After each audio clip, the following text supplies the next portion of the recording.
বৌদি, বৌদি, এই কাগজগুলো ফেলিয়ে দিব, এতে তো তোমার নাম লেখা আছে।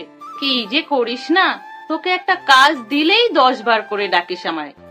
বললাম ছোট বাবুর আলমারিটা পরিষ্কার করতে, অমনি ডাকাডাকি শুরু। কোথায় দেখি কি কাগজ? তাই তো, মাধবী রায় চৌধুরী, আমারই তো নাম। বাবা, 22 বছরের পুরনো তারিখ। খাম খুলতেই চোখ বড় বড় হয়ে গেল, চোখের কোণে চিকচিক করছে জলে। আমি কয়েক মুহূর্ত হারিয়ে গেলাম, বাসন্তীর ডাকে ফিরে এলাম। কি লেখা আছে বৌদি এখানে? আমি থমকে গেলাম। রিপোর্টে স্পষ্ট লেখা আছে আমি কোনোদিন মা হতে পারবো না। সে কি? তবে কি ছোটবাবু সবার কাছে? হে ভগবান, পুরো জমিদার বাড়ির সবাই জানে ছোটবাবু কোনোদিন বাবা হতে পারবেন না।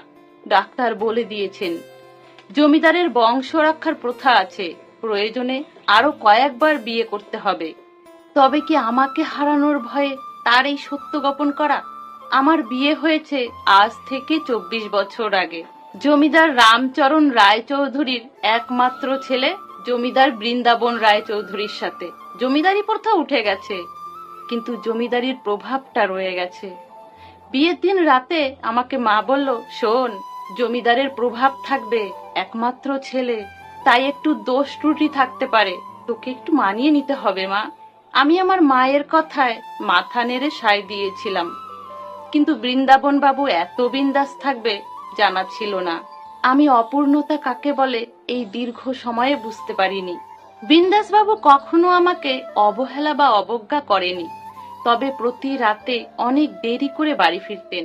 ওনার কোথাও একটা শূন্যতা আছে তা উপলব্ধি করতাম, কিন্তু জমিদারের রক্ত তো কখনো মুখ ফুটে কিছু চায়নি বা বলেওনি। আমার শ্বশুর মশাইয়ের ছেলের এই বিন্দেশ থাকাটা পছন্দ ছিল না। তারপর আবার শ্বশুরের কোনো এক বন্ধু বলেছেন ছোটবাবু নাকি বাইজি পাড়ায় যায়, তাতেই তিনি ছেলের প্রতি নাকচ ছিলেন। শাশুড়িমা মারা গেছেন অনেক বছর আগে, সেই থেকে শ্বশুর মশাই সমস্ত কিছু আমার সাথেই আলোচনা করতেন। ছেলের এই উড়নচণ্ডী ভাব, সেই কারণে তিনি মারা যাওয়ার আগেই সমস্ত সম্পত্তি ব্যাংক ব্যালেন্স আমার নামে উইল করে দিয়ে গেছেন। আমি সেদিন বুঝতে পারি আমার মানুষটা কত বড় অদ্ভুত বড় হৃদয়ের অধিকারী।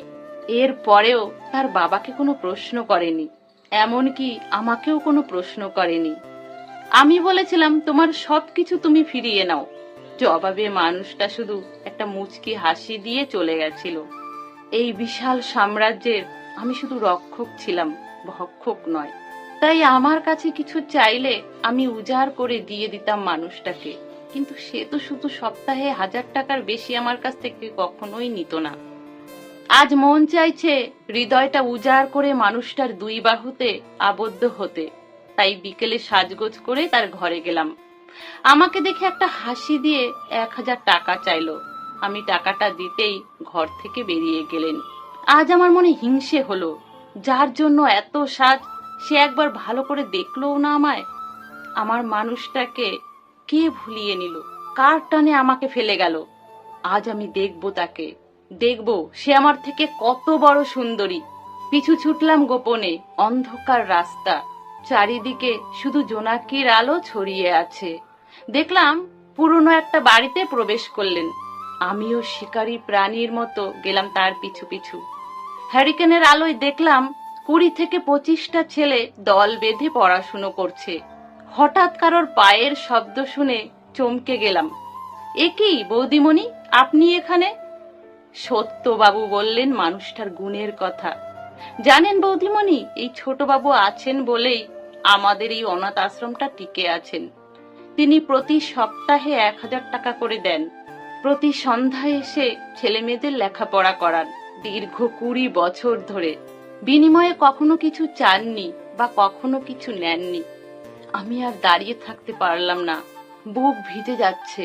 অঝরে কাঁদতে কাঁদতে দৌড়ে গিয়ে মানুষটার পা জড়িয়ে ধরে আমার দীর্ঘ 22 বছরের অশ্রু বিসর্জন দিলাম। এ কি করছো মাধবী, পা ছাড়ো, বাচ্চারা দেখছে তো, কি ভাববে তোমাকে? ওঠো, দেখো তোমার সন্তানদের, সবাই তোমাকে মা বলে, রোজ ওরা তোমার কথা আমাকে জিজ্ঞাসা করে। আমাকে উঠিয়ে বুকের মাঝে চেপে ধরল সে। আমি অনুভব করলাম চির শান্তির স্থান। দূর পাগলি, এত কাঁদতে হয়? দেখো, তোমার কান্না দেখে তোমার সন্তানদেরও চোখ ভিজে গেছে। ছোট ছোট ছেলেমেয়েরা তাদের ছোট ছোট হাতে আমাকে জড়িয়ে ধরলো। আমি মাতৃত্বের স্বাদ অনুভব করতে লাগলাম। জীবনটা সার্থক মনে হতে লাগলো। তাহলে বন্ধুরা, গল্পটা যদি ভালো লাগে তাহলে প্লিজ লাইক করে দেবেন, সাথে কমেন্টে আপনাদের মূল্যবান মতামত জানাবেন। সকলে ভালো থাকবেন, সুস্থ থাকবেন।